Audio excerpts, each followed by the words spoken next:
그럼 토요일 랭킹쇼가 뽑은 오늘의 첫 번째 한 랭킹으로 갑니다. 바로 일본의 차기 총리입니다. 사실상 일본 총리를 뽑는 자민당 총재 선거가 어제 열렸습니다. 온건파로 꼽히는 이시바 전 간사장이 결선에서 역전승했는데 한일 관계에도 탄력이 붙을 수 있다는 관측이 우세합니다.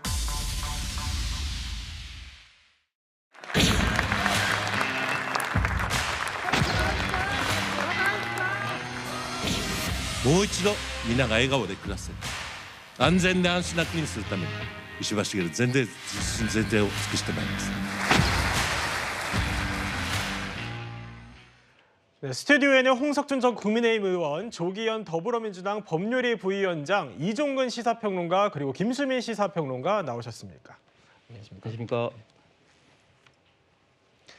네, 앞서 영상으로 보신 것처럼요. 사실상 일본의 차기 총리를 뽑는 집권 자민당 총재 선거에서 이시바 전 간사장이 선출이 됐습니다. 이시바 신임 총재는요. 1차 투표에서 2위를 기록했지만 결선 투표에서 역전극을 펼쳤습니다. 이종훈 평론가님, 네네. 어떤 부분이 이렇게 투표에 좀 작용했다고 보십니까? 지금 일본은 그 어느 때보다 정치에 대한 혐오, 정치에 대한 실망감이 높습니다. 네. 왜냐하면 일본 내에서 그 비자금 스캔들이 있었어요. 비자금이요? 이 비자금 네. 스캔들이 기시다 총리의 어떤 지지율을 떨어뜨리는 데도 영향을 미쳤지만 결국에는 일본의 어떤 정치를 지탱해온 파벌 정치 네. 그것 때문이다 해갖고 일본 자민당이 수십 년간 지속되온 파벌 정치를 끝내겠다 하고 파벌이 전부 해체됐거든요. 예. 그럼에도 불구하고 어쨌든 지금 일본 국민들이 아직도 안 바뀌었다라고 생각을 하고 있는데 다카이치 1위를 하는 여성 그 후보 다카이치 후보가 만약에 총리가 된다 그러면은 국민들이 안 바뀌었어 네. 여전히 강경하고 극우적이야라고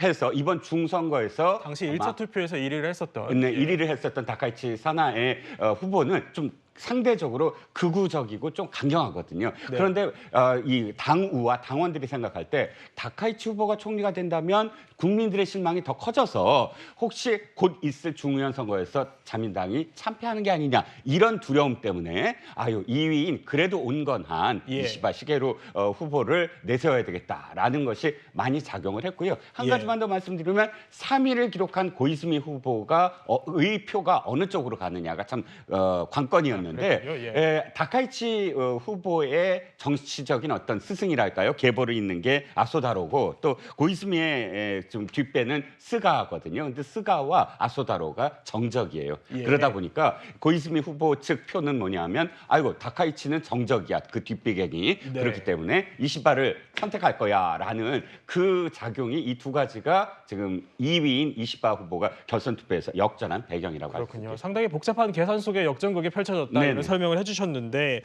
김수희 평론가님 저희가 이시바 신임 총재가 누군지 한번 봐야 될 것 같습니다. 자민당 내에서는 뭐 무파벌이다 비주류 인사다 이런 얘기들이 있습니다. 어떤 인사입니까? 네, 이시바 시게루 총재는 29살, 1986년에 최연소 중의원으로 당선이 됐거든요. 그러니까 네. 정치를 한 지 벌써 38년이 되는 굉장히 중년 정치인이다, 그러니까 중견 정치인이다 이렇게 볼 수가 있겠고요. 그리고 방위 문제 전문가로 알려져 있어요. 방위상을 방위요? 지내기도 예. 했었고 우리나라의 인터넷 용어로 치면 밀덕후라고 표현을 할 수 있는 그래요? 예. 그런 이제 캐릭터의 정치인입니다. 그런 것을 통해서도 또 국민들한테 친근하게 다가간 측면도 있었던 것 같고요. 네. 그리고 중요한 것은 이제 자민당 내에서 좀 파벌적으로는 약세에 있고 비주류에 해당하는 정치인이거든요. 예. 사실 한국 정치에는 최근에는 그런 정치인이 별로 안 보입니다. 그러니까 보통 한국에서 대중성 있는 정치인은 당내에서도 장악력이 그렇죠. 있는 주류죠. 이런 정치인들이 많은데 일본에는 아직까지 이제 이시바 시게루 같은 그런 정치인이 남아 있다라고 볼 수가 있겠고 그리고 주목받고 있는 것이 이제 한국에 대해서 과거사 문제, 한국민들이 납득할 때까지 사과해야 된다 예. 이런 주장들을 전향적인 역사관 이런 것들을 갖고 있다는 것이 또 주목을 받고 있는데 근데 함께 한국 입장에서도 유의를 해야 될 것이 또 강력한 재무장론자이기도 해요. 그러니까 이 그래요? 논리가 예. 일본의 재무장을 위해서라도 네. 역사적으로 털고 갈 것은 털고 가야 된다. 이 논리거든요. 그러면 한편으로 역사관 문제는 한국민들이 호응을 할 수 있는 문제이면서 예. 재무장론 같은 경우는 한국 입장에서는 굉장히 껄끄럽고 또 부담스럽고 경계가 가는 또 그런 부분이거든요. 네. 이런 양면을 같이 갖고 있는 정치인이다라고 하는 것을 유념을 하면 될 것 같습니다. 네, 역사와 그 안보에 있어서 양면을 갖고 있다 이런 평가를 좀 해주셨는데 사실 홍석준 전 의원님 네. 저희가 앞서 그래픽으로도 보여드렸지만 12선을 한 의원이라고 하지만 당내 지지 기반은 좀 취약하다라는 평가가 있다고 들었습니다. 이시바 총재의 당선이 그럼 일본 정치권에 가는 의미는 뭐라고 봐야 될까요? 예, 일단 이시바 총재가 86년도부터 선거를 했습니다. 중의원 지금 12선인데 예. 근데 계산을 해보면은 86년인데 임기가 4년 중의원이 어떻게 12선 할 수 있을까 생각하지만 그렇네요. 중간중간에 일본은 그 내각 총사퇴를 좀 자주 합니다. 예. 그렇기 때문에 이제 4년을 채우지 않고 중간중간에 선거를 다시 하게 되거든요. 그만큼 12선이나 할 정도의 중견 정치인이 있자면 사실 일본 내 뿌리 깊은 팝을 계보에 속하지 않다 보니까 네. 사실은 그동안 계속해서 총재 선거에서 나왔지만 떨어졌습니다. 근데 일본 자민당의 팝을 계보는 굉장히 역사가 깊은 게 지금 일본의 자치단체가 총 광역자치단체가 도도부현 47개 자치단체가 있는데 이것이 과거의 막번 체제에서 메이지 유신으로 전환되면서 지방체제가 이렇게 만들어졌는데 과거에 막번을 지배했던 영주의 후손들이 사실상 지금 많이 지금 정치인으로서 활동을 하고 있습니다. 아베 그렇군요. 신조 예. 전 총리 같은 경우도 외할아버지 때부터 정치인이 있지 않습니까? 네. 그런데 이제 물론 이 이시바 시게루 아버님도 도토리현에서 이제 의원을 했지만 그래도 상대적으로 무계파, 무파벌이 이렇게 새롭게 총리가 되었다. 이런 것은 일본 정치, 특히 자민된 정치의 역사상 아주 새로운 어떤 의미가 될 것 같습니다. 그렇군요. 이시바 총재는요, 아베 전 총리에게 쓴소리를 던진 인물로도 유명합니다. 또 그리고 당의 기류와 다르게 또 다소 소신 발언을 이어온 인물이기도 한데요. 그런데 저희 과거 채널A와의 인터뷰를 한 적이 있습니다. 당시 강제징용 대법원 승소 판결 이후에 아베 정권이 수출 규제 조치를 취하자 여기에 비판을 하기도 했는데요. 당시 영상 한번 준비했습니다. で最初に徴用工が問題解決してないということも理由の一つだと言ったのはそれは間違いっていうかな相手の国を悪く言うことによって国内の支持を上げていくっていうのは私はあんまりやっていいことだと思わないんですね。敵は韓国だとかね敵は日本だとか言うとそれは国内の支持は上がるかもしれないけどちっとも問題は解決しない。 네, 이시바 총재는요, 다음 달에 일본의 102대 총리로 취임을 하게 됩니다. 그런데 앞서 보신 당시 인터뷰에서는요, 아까 김수민 평론가께서 설명을 해주셨지만 한국 국민이 납득하도록 사죄해야 한다 이렇게 말하기도 했습니다. 역사 문제에 있어서는 굉장히 소신 발언을 하는 편인데 어떻게 좀 보셨습니까? 조기현 부위원장님, 앞으로 한일 관계에는 좀 훈풍이 불까요? 적어도 역사 문제와 관련해서는 기존 기시다 정부와는 좀 다른 입장을 취할 것으로 보이긴 합니다. 네. 근데 문제는 양 정부 간엔 적어도 기시다 내각과 윤석열 정부 사이에서는 굉장히 관계가 우호적이었죠. 그런데 예. 문제는 뭐냐면 과거사 문제에 대한 우리 정부가 또 윤석열 대통령이 언급을 안 함으로써 그분에 대한 우리 국민들의 비판 여론이 굉장히 강하지 않습니까? 특히 이번에 8.15 경축사에서도 과거사에 대한 언급이 빠진 부분에 대해서 일본 언론조차 이례적이라는 입장이 나올 정도로 오히려 한일 관계의 개선을 중시한 나머지 사실 우리 국민들이 중요하게 생각하는 과거사 문제에 대해서는 우리 정부가 어떤 입장을 표하거나 일본 정부가 어떤 입장을 요구한 바가 없습니다. 그렇다면 이 시바 내각이 들어설 경우에는 기존과는 좀 다른 접근을 할 필요가 있다고 봅니다. 네. 김수민 평론가 말씀대로 이 안보와 관련돼서는 분명히 다른 입장을 취하고 있지만 과거사에 대해서는 뭐 당내에서 소신 발언을 해왔고 분명한 자기 소신을 갖고 있고 한국과의 관계에 있어도 과거사에 대한 입장 정리가 필요하다는 입장이고 네. 또 한편에서는 또 신사참배를 하지 않는 위원으로 또 유명합니다. 그렇군요. 분명히 네. 이제 우리가 대화할 수 있는 폭이 있다고 하면 과거 1998년 김대중 오부치 선언 수준의 과거사 정리 문제까지 다시 돌이켜서 갈 수 있을 만큼의 관계 개선을 할 수 있지 않을까 이런 부분은 정부가 좀 기존과 다른 시각으로 접근할 필요가 있다고 봅니다. 그렇군요. 아까 김수민 평론가께서 밀떡이다 이런 표현을 해주시기도 했는데 이게 방위상을 지닌 안보 전문가죠.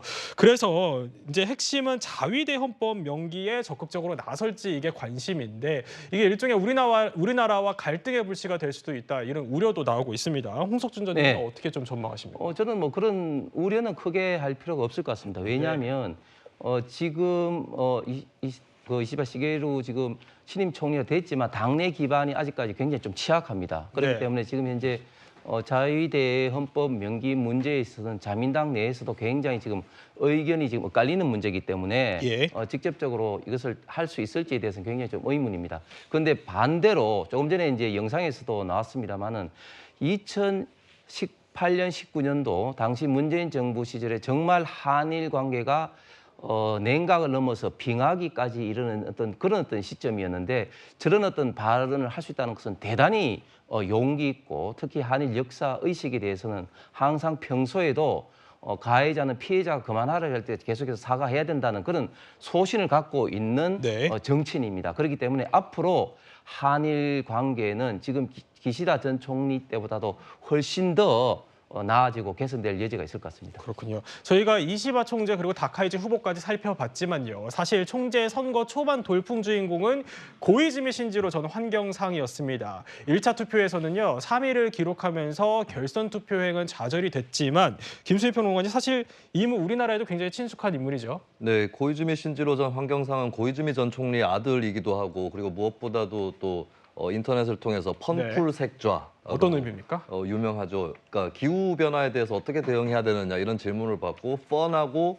쿨하고 섹시하게 대응해야 된다라고 그래요? 예. 얘기를 해서 이게 과연 무슨 얘기인가라고 하는 의문을 많이 불러일으켰고 내용이 빈약한 거 아니냐 이런 지적들을 많이 받았는데 근데 사실 펀쿨색 발언은 조금 고이즈미 환경상 입장에서도 억울한 구석은 있어요. 왜냐하면 그게 정책적인 내용을 얘기한 게 아니라 네. 그 전에 뭐라고 했냐면 기후변화 같은 거대한 이슈는 재밌어야 한다. 예. 그렇게 해야 사람들이 이제 호응이 있고 관심을 가진다 이런 의미였기 때문에 네. 조금 억울할 수는 있겠다 이런 생각은 듭니다만 근데 아직까지도 좀 뜬금없는 발언을 한다거나 내용이 빈약하다거나 이런 지적을 일본 내에서도 받고 있는 것도 현실이고 예. 또 최근에 이제 냈던 공약이 사실 한국 사람 입장에서는 당연한 건데 일본 같은 경우는 이제 결혼을 할 경우에 여성 쪽에서 남성의 성을 따르게 돼 있죠. 근데 이거를 이제 선택할 수 있도록 예. 하는 이 부부간 별성제라고 하는 것을 이번에 공약으로 내세웠는데 이게 어떻게 보면 진보층이나 뭐 청년층 여기서는 호응이 있을 수 있겠지만 자민당 내부의 문화적인 보수 입장을 갖고 네. 있는 사람들한테는 거부감을 불러일으킨 측면이 있습니다. 그래서 이번에 좀 이 선두 가도를 달리는다 싶다가 결국에 좀 뒤로 처지는 이런 그렇군요. 결과를 만들어냈는데 예. 근데 저는 이게 정치라는 게 결국에 시간이 지나면 정책에 대한 평가도 달라질 수 있는 거거든요. 그렇다면 오히려 고이즈미 전 총리가 부부별성 이런 정책들을 일관되게 오히려 밀고 나간다면 앞으로 이제 어떻게 이게 좀 될지. 예, 달라질 수도 있지 않을까 싶고 무엇보다도 1981년생입니다. 나이가 아직 젊기 때문에 네. 오히려 이제 이번에는 좀 고배를 마셨지만 나중에 뭐 아베 전 총리처럼 장기적으로 집권하는 총리가 될 가능성 저는 없진 않다고 보거든요. 예. 앞으로 이제 본인에 대한 성찰이라든지 복귀 이런 것들을 어떻게 하느냐에 따라서 이제 앞으로 더 좋은 미래가 열려 있는 정치인이라고 볼 수도 있을 겁니다. 네, 어떤 행보를 걸을지 더 지켜봐야겠습니다.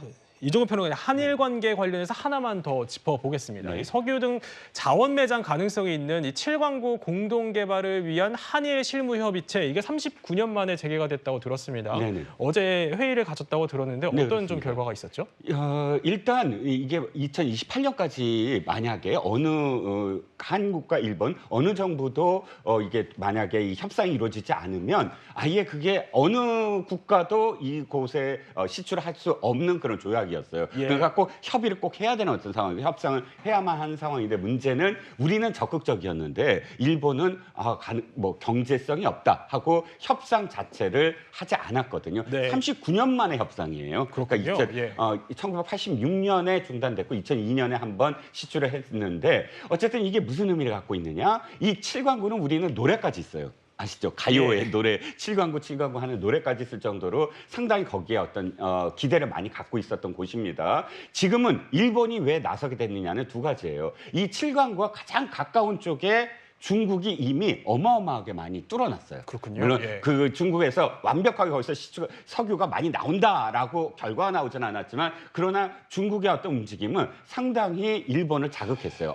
여기가 저기가 있나 보다 하고 그래서 일본 측에서도 이렇게 협상을 응한 것은 한일 어떤 양국 관계에 있어서도 상당히 의미가 크겠다라고 생각을 합니다.